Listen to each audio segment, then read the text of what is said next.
Hello students, in this video we are going to study about the cut and cover method, which has a type of construction that is top to bottom construction.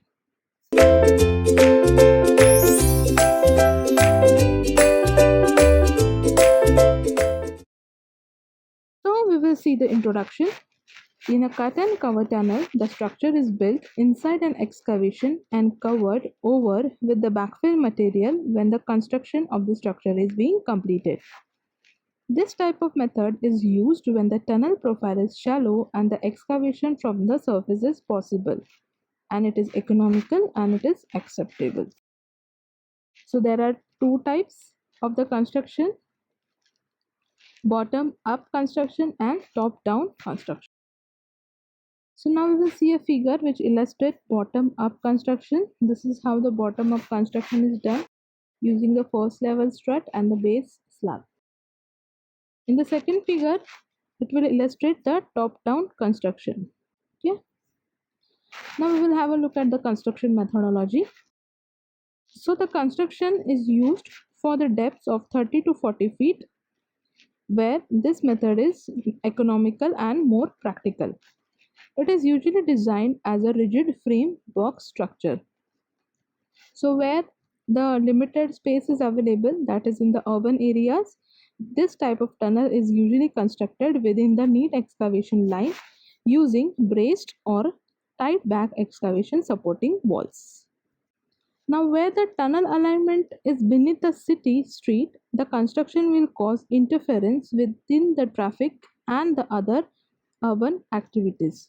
So during the construction there should be no interference with the traffic or any other activities.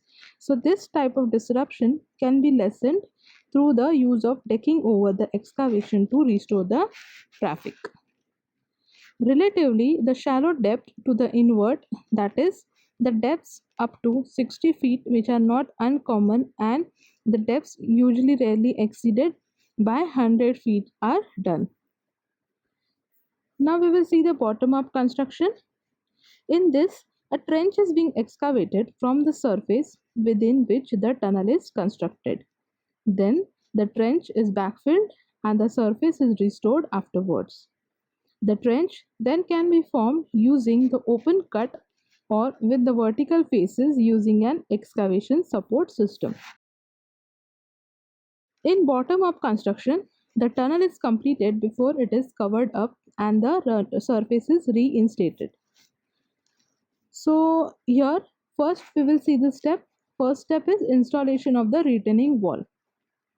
In this, the underground retaining wall is installed before the excavation started. The retaining wall can be a concrete wall, a concrete board pile, or a steel pile wall. It depends on the site condition and the soil type. Next is the excavation and installation of the steel struts, where the soil is excavated for the first strut level. Then the first level strut is installed before the excavation is proceeded further. Again, the soil is being excavated for the next strut level, and again the excavation is done until it reaches the final depth or the formation level.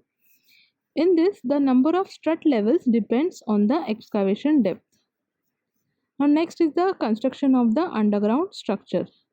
At the base, that is the formation level, the reinforced concrete slab or the base slab is constructed, which is followed by the removal of the lowest level strut and the side walls which are constructed. Now the next level of slab is constructed, followed by the removal of strut near to that slab level. This progress upward till the roof slab is constructed. Backfilling and the reinstatement. After the roof slab is completed, the soil is backfilled to the first strut level before it is removed, and then again it is followed by completely backfilling. Here the if the board pile is used, the board pile is removed at the top of 2 meters, and if a sheet pile is used, the sheet piles are extracted, which are used as a wall, reinforced wall or the retaining wall. We will see the advantages. In this, the waterproofing can be applied to the outside surface of the structure. The inside of the excavation is easily accessible for the construction equipment and the delivery, storage, and the placement of material. The drainage system can be installed outside structure to the water or to divert it away from the structure.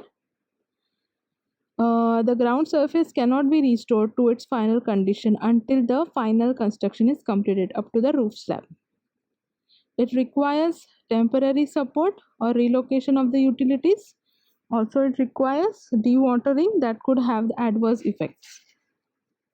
Now, we will see the top-down construction or top-to-bottom construction. In this type of construction, the tunnel walls are constructed first, usually using the slurring walls, although a secant pipe piles are also used. In this type of method, the support of the excavation is often the final structural tunnel walls.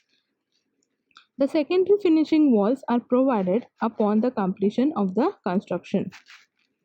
Next, the roof is being constructed and tied into the support of the excavation walls. The surface is then reinstated before the completion of the construction.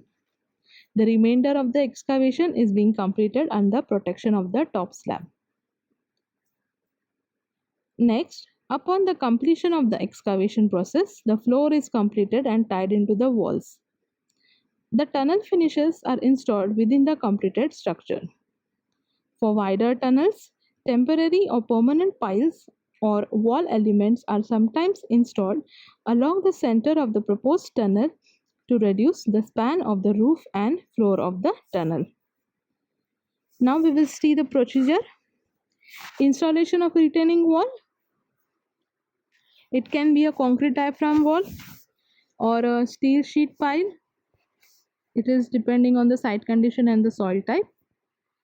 Next, again, same excavation and installation of steel strut, where the soil is excavated to the first strut level, and then the procedure of excavation is proceeded further. Again, the soil is excavated to next strut and the second level strut is installed. It continues till the excavation reaches, and this is done up to the final depth. Now at the formation level, the reinforced concrete slab or the base slab is constructed, followed by the removal of the lowest level strut, and the side walls are being constructed now. Now the next level of the slab is constructed, followed by the removal of the strut near the slab level, and this process progresses upwards till the roof slab is constructed. Backfilling, same.